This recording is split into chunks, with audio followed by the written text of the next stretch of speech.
다시 한 번 더 생각하게 하는 강의 9번 강경수의 로쿠꺼 법칙입니다. 질문을 하나 드리도록 하겠습니다. 행복한 사람이 성공할까요? 성공한 사람이 행복할까요? 그죠? 행복하면 성공할 것 같습니다. 성공하면 행복할 것 같습니다. 그죠? 예, 누구나 다 그럴 것 같아요. 그런데 또 제가 강의 중에 물어보면 많은 사람들이 행복한 사람이 성공합니다. 이렇게들 얘기를 하고 있거든요. 예. 그렇게도 얘기를 하고 있는데 한번 거기에 대해서 한번 살펴보도록 하겠습니다. 그런데 틀림없이 성취나 성공을 하면은 행복할 텐데 그 행복이 얼마나 갈 것이냐 하는 것이지 않겠습니까? 예, 얼마나 갈 것이냐 하는 거죠. 속담에는 어떤 격언에는 조상들의 어떤 그런 많은 사람들의 삶의 지혜가 거기에 녹아 있지 않겠습니까? 그런데 영국 속담에는 이런 말이 있습니다. 하루가 행복하려고 그러면은 이발소가고요. 일주일이 행복하려고 그러면은 결혼하라고 했습니다. 일주일밖에 안 갈까요? 결혼해 그 기쁨이. 하여튼 그렇게 얘기하고 있습니다. 한 달이 행복하려고 그러면 말을 사라 그랬어요. 여행이나 아웃도어 스포츠를 얘기하는 것 같고요. 1년이 행복하려고 그러면 집을 사고, 평생이 행복하려고 그러면 뭐 하라고 했는지 아십니까? 평생이 행복하려고 그러면 정직하라고 그랬습니다. 정직. 그런데 이게 미국으로 와가지고 조금 바뀌었나 봐요. 미국에서는 하루가 행복하려고 그러면 이발소 가는 건 똑같습니다. 그런데 일주일이 행복하려고 그러면은 여행을 가라 그랬어요. 일주일이. 그리고 한 달이 행복하려고 그러면은 집을 사라 그랬어요. 그리고 1년이 행복하려고 그러면은 결혼을 하고, 평생이 행복하려고 그러면은 뭐 하라 그런지 아십니까? 봉사하라 그랬어요. 봉사. 여러분들은 영국 속담이 더 와닿습니까? 미국 속담이 더 와닿습니까? 그죠? 저는 미국 속담이 좀 더 와닿네요. 그런데 거기서 이야기하고자 하는 것이 무엇이겠습니까? 자, 삶이 이렇지 않겠습니까? 그죠? 이런 어떤 그 플룩체이션이 있는 것이죠. 기쁠 때도 있고 슬플 때도 있고 하는 거지 않겠습니까? 그런데 거기서 하는 게 그죠? 뭐 말을 사고 집을 사고 결혼을 하고 하는 이런 기쁨들이 그렇게 오래 가지 않는다는 거죠. 일주일, 어떤 때는 그죠? 한 달, 1년밖에 안 가가지고 다시 이렇게 떨어진다는 거죠. 떨어진다는 거죠. 또 여러분들 어떤 이 슬픈 일이 본인에게나 주위에 이렇게 있을 수도 있습니다. 사랑을 하는 사람을 떠나보내기도 하고 말이죠. 그런 일이 있을 때, 그죠? 그 슬픔이 계속 지속이 될까요? 그러지 않을 겁니다. 그게 또 이렇게 다시 올라온다는 거죠. 달리 얘기하면은요, 결국은 삶은 이 평상이 행복한 사람이 평생이 행복할 가능성이 높다는 거죠. 여기에 이렇게 가는 사람이 있는가 하면은, 그죠? 항상, 그죠? 여기 있는 사람이 있는가 하면은, 여기 있는 사람이 있겠죠. 그죠? 평상이 행복한 사람이 평생이 행복할 가능성이 많다. 자, 그러면은, 이 평상이 아이들이 더 행복할까요? 어른들이 더 행복할까요? 예. 여기에 대해서는 거의 100% 아이들이 더 행복하다고 합니다. 예. 아이들이 왜 더 행복할까요? 이런 얘기도 있습니다. 아이들은 항상 웃기 때문에 행복한데 어른들은 웃을 일이 없어가지고 안 웃는다는 거죠. 그래서 행복하지 않다는 거죠. 예, 그렇게들 얘기를 하고 있습니다. 그러면은 아이들은 왜 그렇게 항상 말이죠 웃고 그럴까요? 예. 심리학적으로는 아이들은 자기가 가지고 있는 것에 집중을 한대요. 자기가 가지고 있는 것에 집중을 하게 되면은 사람은 편안하고, 예, 웃음이 나고 행복해지게 되어 있다는 거죠. 옛날에 인터넷에 돌았던 글 중에 어린아이 글이 이런 글이 있었습니다. 보고 제가 한참 웃었습니다. 학교에 가면은 놀 친구가 있어 좋다. 집에 오면은 반겨주는 엄마가 있어 좋다. 냉장고에는 맛있는 음식이 있어 좋다. 그런데 아빠는 왜 있는지 모르겠다. 이런 글을 본 적이 있어요. 근데 아이들은 자기가 가지고 있는 것에 집중을 한다는 거죠. 그런데 어른들은 가지고 있는 것도 얼마나 많은데 가지고 있지 않는 것에 집중을 한다는 거죠. 네. 가지고 있지 않는 것에 집중하면 사람은 불안해지게 되어 있다는 거죠. 네. 그러면 우리가 가지고 있는 게 어떤 게 있겠습니까? 그죠? 이 웃음이라는 거, 이거 인간 말고 있습니까? 네. 없지 않습니까? 네. 이런 얘기가 있습니다. 웃을 수 없을 정도로 가난한 사람들도 없고, 웃음이 없이 행복한 부자도 없다고 그랬습니다. 웃음이 없이 행복한 부자도 없고, 웃을 수 없을 정도로 가난뱅이도 없다 그랬단 말이에요. 웃을 수 없을 정도로. 그러니까 이 웃음이라는 것은 그죠? 진짜 신이 인간에게 내린 이런 선물인데, 이것을 사람들은 내 안에 있는 건데도 그걸 모른다는 거죠. 안 쓴다는 거죠. 안 쓴다는 거죠. 그럼 웃음 말고 또 어떤 게 있겠습니까? 그죠? 산책 나가도 행복하지 않습니까? 지금 조상들이 어떤 만들어 놓은 책 같은 거 봐도 행복한 거죠. 예. 이런 얘기가 떠오르네요. 고대 그리스 철학자였던 디오게네스라고 있습니다. 디오게네스라고 있는데요. 디오게네스 철학자와 알렉산더 대왕의 이야기가 떠오릅니다.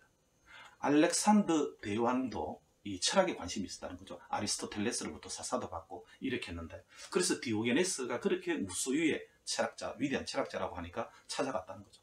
찾아가가지고 그 사람은 이 어떤 이 큰 좋은 집이 아니고 이 저기 기집과 같은 그런 어떤 이게 통을 하나 만들어가지고 거기서 살았다라고 하더구만요. 옷 한 벌 가지고 평생을 입고 살았다라고 하는데, 그 앞에 알렉산더 대왕이 나타난 거죠. 알렉산더 대왕이 나타나가지고 이렇게 얘기했다는 거죠.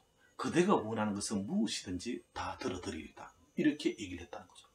그 사람하고 좀 친하고 싶었던 거죠. 그랬더니만 디오게네스가 뭐라고 얘기했습니까? 대왕이시여, 그대는 지금 나의 햇볕을 가리고 있습니다. 옆으로 조금 비켜서 주시겠습니까? 이렇게 얘기했다는 거죠. 그래서 알렉산더 대왕이 자기가 대왕이 안 되었더라면 디오게네스와 같은 그런 어떤 철학자가 되었을 것이다 라고 이렇게 얘기를 했었습니다. 살아가다 보면 많은 자극들이 있는 것이죠. 그죠? 좋은 일도 있고 안 좋은 일도 있는데, 그런데 거기에서 어떻게 대처를 하냐, 이 디오게네스는 그죠? 그런 것을 아주 유머러스 말이죠. 유머러스하게 이렇게 대처를 하지 않았습니까? 이런 것을 성숙한 방어 기제라 그래요. 예. 그런데 살아가는데 방어 기제가 적절하게 이렇게 잘 작동이 되어야 된다는 거예요. 그런데 방어 기제 중에는 심리학에서 부정적인 그런 방어 기제도 있습니다. 남들한테 투사하고, 그죠? 그리고 어떤 뭔가 부정하고 하는 이런 것도 부정적인 방어 기제입니다. 그런데 이 디오게네스처럼 뭔가 말이죠, 유머로서 받아넘기고 뭔가 아주 멋지게 성화를 시키고 하는 것은, 이런 것들은 성숙한 방어 기제거든요. 그런데 이런 성숙한 방어 기제에 대해서 연구를 한 이 전문가가 있습니다. 하버드 대학교 성인 발달 연구 센터를 맡고 있는 이 조지 베일런트라는 사람입니다. 여기에서 2009년도에 보고서를 하나 냈습니다. 그 보고서 이름이 그랜트 보고서입니다. 미국의 그랜트 백화점에 도움을 받아가지고 후원을 받아가지고 1937년도 하버드 대학교에 2학년이었던 학생들 268명을 72년 동안 역학조사를 합니다. 발달 과정을. 그리고 이 조지 베일런트가 67년도에 거기에 센터장을 맡고 나서 일반 성인 남성 456명을 더 연구 표본으로 받아들이고요.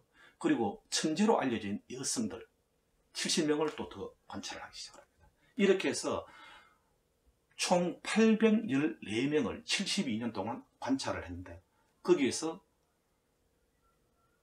결론이 뭐냐, 이 사람들이 말이죠, 이 80세 행복은 50대까지 형성한 이 어떤 7가지에 의해 가지고 80대 건강하고 행복한 삶을 살아가는지 그렇지 않은지 결정이 나다는 거예요. 첫 번째가 뭔지 아세요? 조금 전에 말씀드렸던 성숙한 방어 기제입니다. 성숙한 방어 기제. 뭔가 자극이 왔을 때, 그죠? 이 감정 컨트롤 못하고 확 이렇게, 그렇게 해서는 안 된다는 거예요. 성숙한 방어 기제. 두 번째는 교육입니다. 교육. 예. 앞으로는 평생 교육을 이렇게 받아가야 되지 않겠습니까? 교육을 받은 사람하고 그렇지 않은 사람하고 나중에 늙었을 때 그런 어떤 건강과 행복에 영향을 끼친다는 거죠. 세 번째는 안정된 결혼 생활입니다. 안정된 결혼 생활. 네 번째는 금연이고, 다섯 번째는 적절한 음주고, 여섯 번째는 규칙적인 운동입니다. 그리고 일곱 번째는 적당한 체중이에요. 적당한 체중. 여기 돈과 명예 뭐가 있습니까? 전혀 없다는 거죠. 이 중에서 7가지 중에서 5가지 이상의 걸 가지고 있는 사람, 이 사람들은 50%가 80세 때 건강하고 행복한 삶을 살아가더라는 거예요. 그런데 3개 이하밖에 없는 사람들은 건강하고 행복한 사람이 한 명도 없더라는 거예요. 그리고 3개 이하밖에 없는 사람은 4개 이상인 사람에 비해 가지고 80세 이전에 죽을 확률이 3배가 더 높더라는 거죠. 3배가 더 높더라는 거죠. 그러면서 이 사람이 결론적으로 얘기하는 것이 진짜 우리를 행복하게 하는 것은 그런 어떤 부와 명예 이런 것들이 아닌 뭐라고요? 좋은 사람들하고 좋은 인간관계라고 이렇게 이야기를 하고 있습니다. 그런데 우리 조상님들도 그렇게 얘기하고 있지 않습니까? 우리들도 이런 어떤 속담이 있죠. 1강 2처 3재 4사 5가 하면은 그죠? 노년이 행복하다라고 합니다. 첫 번째 뭡니까? 건강이 있어야 되겠죠. 두 번째는요. 배우자가 있어야 된다는 거죠. 배우자가. 예, 원만한 가정생활을 이야기하는 거죠. 결혼생활. 3재, 그것도 뭐 결혼생활에 필요한 것이고요. 4사, 할 일이 있고 함께 할 벗이 있는 것이. 이게 전부 다 어떤 좋은 인간관계죠. 예, 하고 건강하고 관련이 있고 또 어떤 안정된 결혼생활하고 관련이 있는 것들이죠. 이렇게들 얘기하고 있습니다. 여기는 그래도 3재, 재물이 좀 들어가는 거죠. 그런데 옛날에 KBS에서도 방송을 하고 말이죠. 미국에서 연구한 바에 의하면은 소득이 25,000불까지는 말이죠. 이 재물과 행복이 이렇게 상당히 밀접한 어떤 상관관계를 가진다는 거예요. 그런데 25,000불 넘었으면 5만 불 정도 들어가면은요. 5만 불 정도 들어가면 25,000에서 5만 불 들어가면 행복이 2배가 커질까요? No. 9%밖에 더 늘어나지 않더라는 거예요. 7만 5천 불 가게 되면 전혀 상관관계가 없어지더라는 거예요. 그 사람은 어떤 이게 기초적인 생존, 안정된 생활을 하기 위해서 재물이 필요하긴 하지만서도 그 어느 정도 이상 되면 영향을 끼치지 않는다라고 이렇게 얘기하고 있거든요. 자, 우리가 가지고 있는 것에 집중을 하면 행복하다 그랬습니다. 그죠? 예. 16번째로 놓고 그 법칙입니다. 웃기 때문에 행복한 걸까요? 행복하기 때문에 웃는 것일까요? 그죠? 예. 제가 NGO 활동을 할 때, 진짜 그 어떤 수련으로 말이죠. 1시간 이상 웃어본 적도 있습니다. 1시간 동안 웃으니까 어떤 일이 발생되는지 압니까? 진짜 온몸에 말이죠. 이 콧물, 눈물 다 빠지고 말이죠. 몸이 이렇게 맑아지는 걸 느꼈습니다. 예. 웃는 사람한테는 NK셀, 자연 살상세포가 나가지고 암세포까지 억제한다 그러지 않습니까? 그래서 바보들은 암에 안 걸린다 그러잖아요.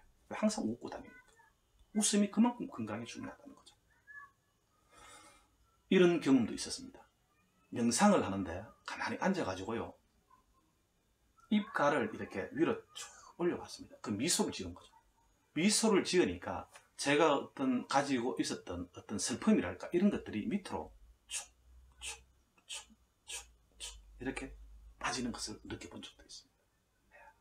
그만큼 중요하다는 거죠. 이번 한 주는 그죠? 내가 가지고 있는 것이 한번 어떤 것을 가지고 있는지 소중한 가족들도 있고 진짜 할 일도 있을 수가 있고요. 진짜 이게 신이 인간에게만 준 이런 웃음이라는 선물도 있고 디오게네스처럼요 햇살도 있고 그죠? 우리를 행복하게 하는 것은 우리를 웃게 하는 것은 너무나도 많은 건데 그래서 그런 웃음과 함께 더 행복한 한 주가 되시면 좋겠습니다. 오늘은 여기서 마치겠습니다. 감사합니다.